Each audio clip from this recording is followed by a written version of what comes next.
আসসালামু আলাইকুম। সবাই কেমন আছেন? আশা করি অনেক অনেক ভালো আছেন আল্লাহর রহমতে। আমিও আল্লাহর রহমতে অনেক অনেক ভালো আছি।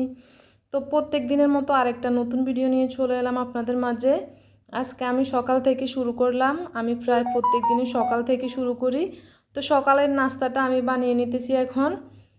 সকালে যে রুটিটা এখন বাজতেছি বানানোর পরে। তো একা হাতে এতগুলা কাজ সামলাই, সব কাজ সকাল থেকে রাত পর্যন্ত সব কিছু নিজে একা একা করতে হয়। তো যাই হোক, যে নাস্তাটা তৈরি করার পরে এখন যে এখানে রং চা বানালাম আর সাথে আছে রুটি। এখানে কিছু তরকারি ছিল, তরকারি নিয়ে নিলাম। অনেক দিন কিন্তু রুটির সাথে আলু ভাজিও করি কিংবা ডিম ভাজি, যেদিন যাই করি। আজকে তরকারি ছিল আর সাথে রং চা, এই দুইটাই আমাদের হয়ে যাবে আজকের নাস্তা।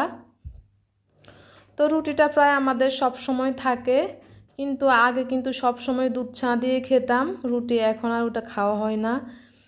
তো যাই হোক, নাস্তাটা খাওয়ার পরে এখন এই যে সব কিছু কাজ এলোমেলো, হাঁড়ি পাতিল প্লেট বাটি সব কিছু একেবারে এঁটো হয়ে আছে, এগুলো এখন ধুতে হবে। তো সকালের খাওয়ার পরে কিন্তু আর রেস্ট নেই, কাজ সব কিছু একসাথে হয়ে যায়, অনেক কাজ পড়ে আছে এখানে। খাওয়া দাওয়ার পরে সব কিছু কিন্তু ধুতে হবে। তা এখন এগুলো আমি সব সুন্দর করে পরিষ্কার করে ধুয়ে নিতেছি। আর বাচ্চাদেরকে সামলানো, একা হাতে সব কাজ করা অনেক কষ্ট হয়ে যায়, তাও ভালো লাগে কাজ করতে, কি আর করব। তো এখন আমি সব কিছু ধোয়ার পরে এখানে সুন্দর যে কিচেন র্যাকটা আছে ওটার ভিতর সব কিছু সুন্দরভাবে গুছিয়ে রাখতেছি। আমি সব সময় সব কিছু সাথে সাথে গুছিয়ে রাখি, না হলে কিন্তু আসলে নিজের কাছে ভালো লাগে না যদি কাজটা এলোমেলো হয়ে পড়ে থাকে, এটা ভালো লাগে না। এই জন্য সব কিছু একসাথে কাজ করার পরে আমি সব কিছু গুছিয়ে রাখি। আর কাজ পড়ে থাকলে কিন্তু আসলে নিজের থেকেও খারাপ লাগে, যেন সব কাজ এলোমেলো হয়ে আছে এরকম মনে হয়ে থাকে। এই জন্য সব কাজ আমি একেবারে পরিষ্কার করে তারপরে রেস্ট নিই। আর আমি সব সময় কি একটু নাস্তা খাওয়ার পরে সাথে সাথে একটু রেস্ট নিই, তারপরে কিন্তু অন্য অন্য কাজ করি। আবার দুপুরবেলা ভাত খাওয়ার পরে একটু রেস্ট নিই, তারপর কাজগুলো করি। তো এখন এই যে ধোয়ার পরে এগুলো কিন্তু আসলে অপরিষ্কার হয়ে থাকে, তো আমি সাথে সাথে আবার এগুলোকে মুছে নিতেছি সুন্দর করে। এগুলো এলোমেলো থাকলে আসলে নিজের কাছে ভালো লাগে না, সব সময় একটু পরিপাটি ভালো লাগে। তো যাই হোক, কাজকর্ম শেষ হওয়ার পরে এখন এই যে বাচ্চার জন্য খাওয়াতে এখানে ম্যাগি হেলদি স্যুপ, যেটা আসলে বাচ্চারা কিছুই খেতে চায় না, তখন এই ম্যাগি হেলদি স্যুপটা খাওয়ালে কিন্তু বাচ্চারা নিজে নিজে খায়। ওটা সব বাচ্চারাই কিন্তু পছন্দ করবে। আমার বাচ্চা আসলে কিছুদিন যাবত অসুস্থ ছিল, ও কিছুই খেতে চায় না। যখন আমি এই ম্যাগি হেলদি স্যুপটা আনলাম তখন কিন্তু বাচ্চা নিজে নিজে এটা খেয়ে নিয়েছে, অনেক পছন্দ করলো।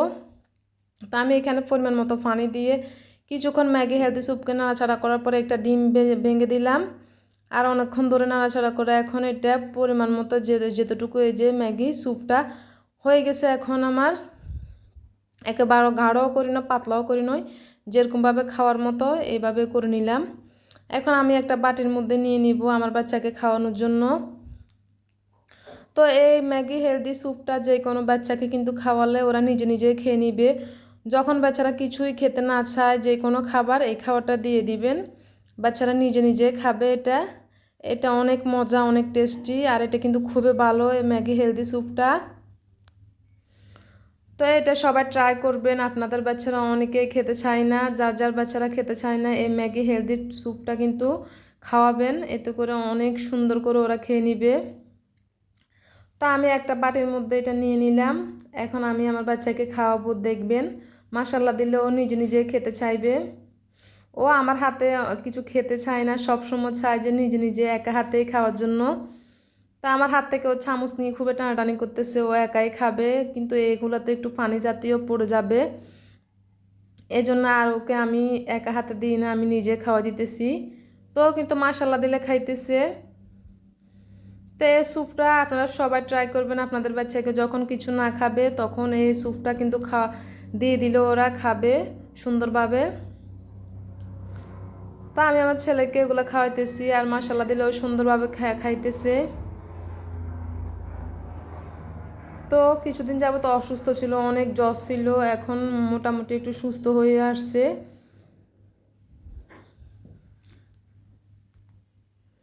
তো তো এই স্যুপটা কিন্তু বাজারে পাওয়া যায়, ঘরে তৈরি করা লাগে না, একেবারে ওই প্যাকেটের ভিতর সব আইটেম দেওয়া থাকে। শুধু একটু পরিমাণ পানির মধ্যে দিয়ে রান্না করে নিলে, একটা ডিম দিয়ে রান্না করে নিলে এমনিতে বাচ্চারা সুন্দরভাবে খেয়ে নিবে। আমার ছেলে সবসময় একা হাতে খেতে চায়, এখন আমি এটা নিজে খাওয়া দিতেছি ওরে। তো বাচ্চাকে খাওয়ার পরে যে এখানে এখন দুপুরবেলা রান্না বান্না চলে এলাম। আজকে রান্নার জন্য আমি এখানে মশারি ডাল নিয়ে নিলাম। ডালটা আমি এই যে কিছু হলুদ, কাঁচামরিচ, রসুন যা যা লাগে এগুলো দিয়ে আমি বসিয়ে দিলাম। ডালটা ফেটে গেছে প্রায়। আর এখানে 5টা ডিম সিদ্ধ দিয়ে দিয়েছি। আজকে আলু দিয়ে ডিম রান্না করব, আলু কুচি করে আর কি। এখন এই যে আমার ডালটা হয়ে গেছে, আমি এখন বাগার দিয়ে দিব ডালের মধ্যে। তো কিছুক্ষণ ধরে নাড়াচাড়া করে একটু কালার আসার জন্য ওয়েট করতেছি। সুন্দর একটা কালার চলে এসেছে।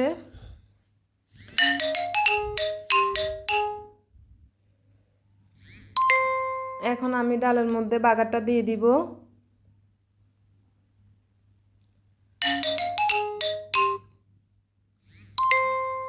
এখন এই যে সুন্দরভাবে ডালের মধ্যে বাগারটা দিয়ে দিলাম।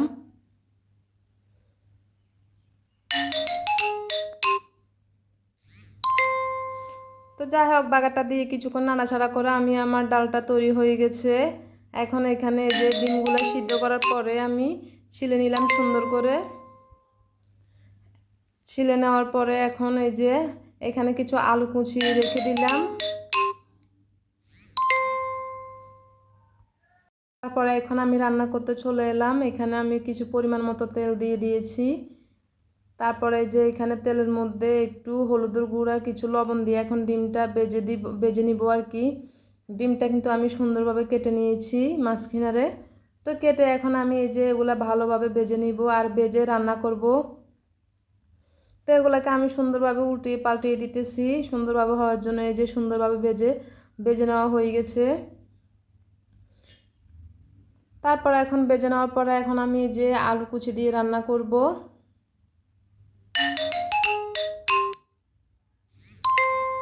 এখন আমি সুন্দরভাবে এগুলো নিয়ে নিচ্ছি। ওই তেলের মধ্যে আমি এখন রান্না করব। তো এখন রান্না করতে এখানে পেঁয়াজ, কাঁচামরিচ সব কিছু দিয়ে দিলাম। এখানে রসুন, হলুদ যা যা মশলা সব কিছু এখন পরিমাণ মতো দিয়ে দিলাম। দেওয়ার পরে একটু পরিমাণ পানি দিয়ে দিয়েছি। পানি দেওয়ার পরে যেগুলো মশলাগুলো আমি ভালোভাবে এখন কষিয়ে নিব। ঢাকনা দিয়ে দিয়েছি।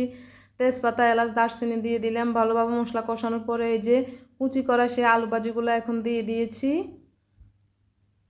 দেওয়ার পরে এগুলো বেশ কিছুক্ষণ নাড়াচাড়া করে একটুভাবে কষিয়ে নিব। তারপরে পরিমাণ মতো পানি দিয়ে দিব। তা আবার নেড়ে ছেড়ে যে এখানে পরিমাণ মতো আমি এখন পানি দিচ্ছি, আবার ডেকে দিলাম। তা এখন আমি এই যে কিছুক্ষণ বলক আসার পরে এখন আমি সেই ডিমগুলো দিয়ে দিব আস্তে আস্তে করে। সবগুলো ডিম দিয়ে দেওয়া হয়ে গেছে আর অবশেষে রান্না হয়ে গেল সুন্দর। এই রান্নাটা কিন্তু অনেক অনেক মজা। তো আজকে আমাদের মশারির ডাল রান্না আর হচ্ছে আলু দিয়ে ডিম ভাজি রান্না, এটা কিন্তু অনেক অনেক মজাদার রান্না। তো এই মাছ মাংস না থাকলে, আমাদের কিন্তু মাছ মাংস আছে, তাও এই রান্নাটা করলাম, খুবই ভালো লাগলো। তারপরে এই যে এখানে দেখেন সারাটা দিন ধরে, কয়দিন ধরে টানা বৃষ্টি হইতেছে। দেশের অবস্থা এতটাই খারাপ, এমনিতে যে অবস্থা দেশের, এর ভিতরে কিন্তু টানা বৃষ্টি হইতেছে, একেবারে টোটালি বন্ধ হইতেছে না। এত প্রচণ্ড বৃষ্টি হইতেছে আর সারাক্ষণে বৃষ্টি হইতেছে। দেশের বাড়িতে আম্মুকে ফোন দিয়ে দেখলাম, বলছে বন্যার মতো হয়ে গেছে একেবারে ফানি যে অবস্থা। আমরা তো এখানে বাসার মধ্যে আছি, অতটাই বুঝি নাই, কিন্তু শুধু একটু জানলা দিয়ে দেখি বৃষ্টি হইতেছে, এটাই। তো যাই হোক, কী করার। আর এখানে আমরা বিকেলের জন্য নাস্তা তৈরি করার জন্য চলে এলাম। প্রত্যেক দিনে যে কোনো একটা নাস্তা খাওয়াই লাগে একেবারে বিকেলে। এক এক দিন এক এক রকমের নাস্তা খেতে হয়। তো আজকে আমরা বানাবো ফুয়া পিঠা। আর এই ফুয়া পিঠাটা একেবারে মন চাইছে একটু খাওয়ার জন্য আজকে। এক এক দিন এক এক রকমের নাস্তা খাওয়া আর কি। তো এখানে আমি ফুয়া পিঠা তৈরি করতেছি। তো মাশাল্লাহ দিলে সুন্দরভাবে ফুলে গেছে একেবারে ফুয়া পিঠাটা। তো যদি না ফুলে আসলে মনটা খুবই খারাপ লাগে। ফুয়া পিঠা বানাতে কিন্তু অনেক সময় ফুলে না, ওই সময় কিন্তু মনটা একেবারে খারাপ লাগে। তো মাশাল্লাহ দিলে সুন্দর করে ফুলে গেছে। তাই এখন আমি কালারটা আসার জন্য ওয়েট করতেছি। সুন্দর একটা কালার চলে এসেছে। এখন আমি নিয়ে নিব। অনেক সুন্দর হয়েছে। নিজে নিজে প্রশংসা করতেছি, কি করব। ফুললে কিন্তু আসলে ভালো লাগে, পুয়া পিঠাটা না হলে কিন্তু খারাপ লাগে অনেক। তা আমি আরেকটা পুয়া পিঠা দিতেছি। এভাবে করে আমি প্রত্যেকটা পুয়া পিঠা বানিয়ে নিব।